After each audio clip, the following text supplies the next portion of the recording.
I'm beginning to question this decision.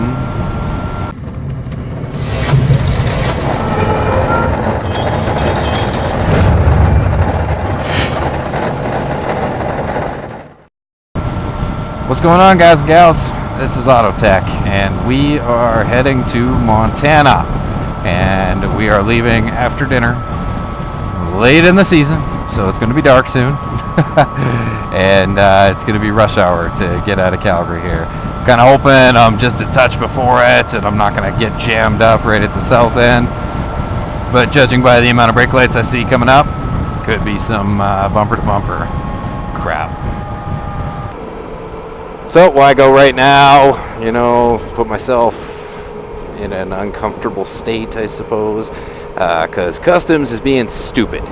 So I had to have a package shipped to one of those like U.S. post outlets, one of the ones just across the border in Eureka, and their hours are really stupid.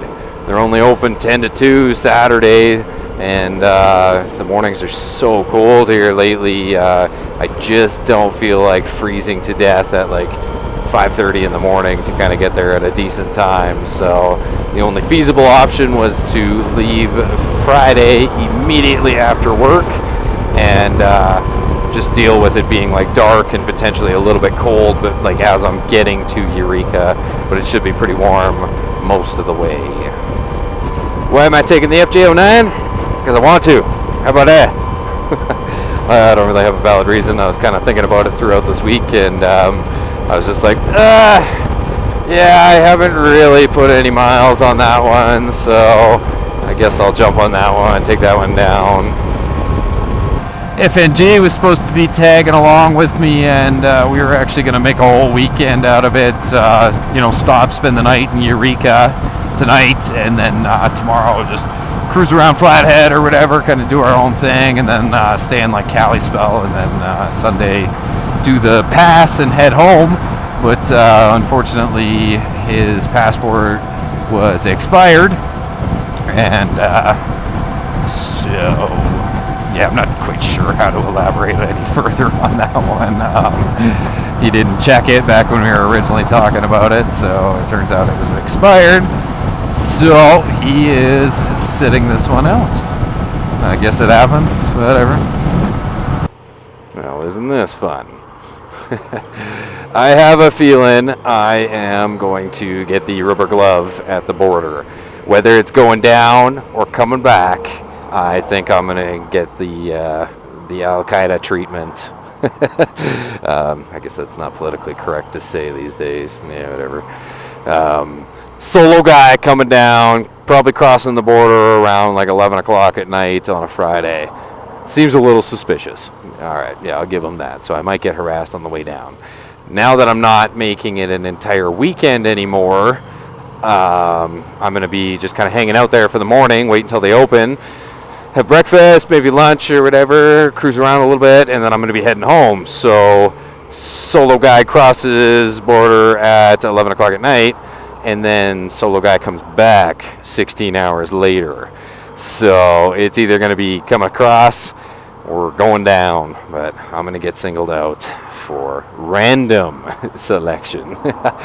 Luckily on this bike, I don't have saddlebags. I've only got the backpack, so I mean, what's the worst that could happen? They empty out my backpack on the curb, they make you empty out my pockets, give me the old sack fondle, because you know, apparently people can tuck things behind their sack or something. I don't know. I always find that one funny. Anytime you get searched, I mean like a real search, like not going into a concert or whatever, one of the ones where you're in trouble and you're getting searched, and you know, like they always cup your sack. It's like, man, I don't know. Like, I would like to see how people are smuggling stuff. Like, or do they just like put it up behind it and kind of roll it up, or yeah, I don't know. It's safe to say this is going to take me a few minutes, so I'll probably check in with you guys in a little bit here. An hour for that. There should be fines for people that slow down other traffic to rubberneck, or whatever you want to call it, gawk at accidents.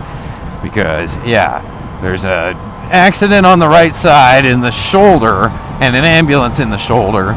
The following 3 lanes beside it, you know, crawl down to a stop, and it takes an hour to go, like, oh geez, what was that, like 2 miles? Like, man, that sucks. I think, and this is just my own personal opinion, but I think directly after traffic jams like that is one of the most dangerous times that you could be driving, because suddenly traffic clears up and everybody just puts their foot to the floor and they're like, man, that took me 40 minutes, like I gotta get home. So then you start seeing people like weaving lanes, and the, you know, like the speed limit's just a suggestion at that point. So I don't know, that's just my own personal thoughts, is when traffic gets all jammed up like that, as soon as it frees up, keep an eye on your mirrors and stuff like that, and what you're doing.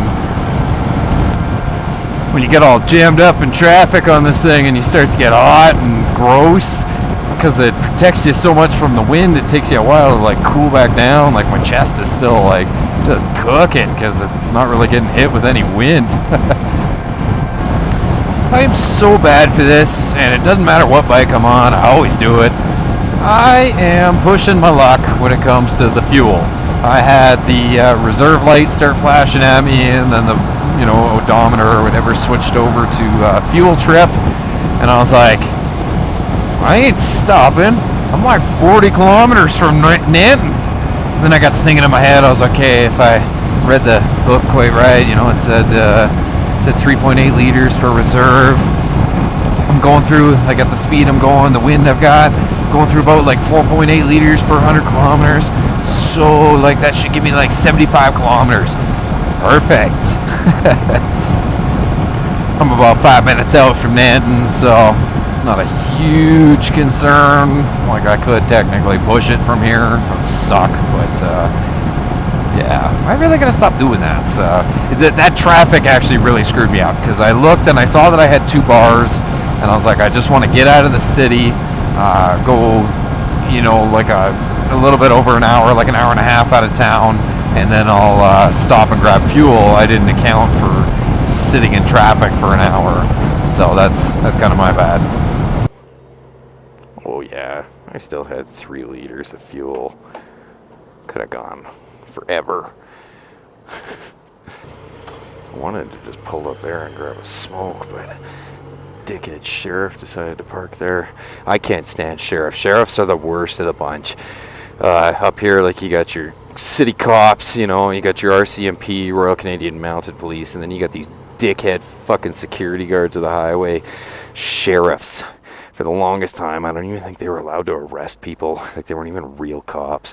And then they gave them the authority to like give people tickets and crap. And they'll pull people over and they'll start doing like light checks on their vehicles, get every bit of the ticket out of them as they can. They're just punks. That definitely looks pretty cool. You got the smoke over the foothills there, then you got like the off-colored sunsets. Not too shabby. My big goal is to kind of be in like the Fernie area before sundown. In previous trips in previous years, I've come across moose in that area when it comes to nighttime, so I don't like riding through there when the sun's down. Oh man, finally got to make a turn. Highway 22 ended, and now I'm heading towards Crowsnest Pass. Throat's starting to hurt. There's some pretty active forest fires right in this Crowsnest Pass area, so it's pretty thick, and like, you know, I can just like taste it with every breath, so that's kind of interesting. But yeah, I don't know, I kind of want to like make it to Fernie before I do any sort of like drinking or eating, and I think I'm about an hour and a half away from there. I think it's about an hour from Crowsnest, and I'm within a half hour of Crowsnest, so yeah. I'm not too far from Fernie now. As you can see, I didn't really make my goal. Unfortunately, that sun started to sink a lot faster than it normally would have, or I guess that's not true. I'm not like in a twilight zone or anything. It went down faster than I thought it was going to, is what we'll say there. And the amount of smoke doesn't really help because it kind of like just disappeared and it was gone. That's it. I'm kind of hoping it shows up on the camera. The visibility is awful. Like it's kind of like dusky, so you know, like there's not a whole lot of light, and then it's super smoky. So it's like you can't see very far. And this is that area with all the moose, or meese, whatever you want to call it. I think they got a lot of elks too. Huh. I'm definitely going to grab a coffee and a snack in Fernie there. It's only about an hour and a bit to Eureka from Fernie. So yeah, that seems like a good spot to grab coffee and a snack. That was an excellent snack and coffee. I guess now I'm going to get to test the lighting on this thing, see how that works. It seems pretty bright. I mean, it's got the HIDs, I believe, or the LEDs. I'm not 100% sure on that. But yeah, we're not too terribly far from the border. I think about 40 minutes, and then about another 20 from there to the motel that I'm staying at. I got a feeling this light isn't going to change. Come on, man, you gotta pull up a little bit. Oh, for fuck's sakes, sitting there like a retard.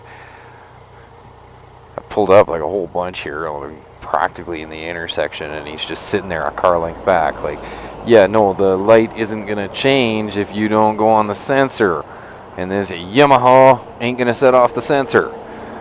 God damn it.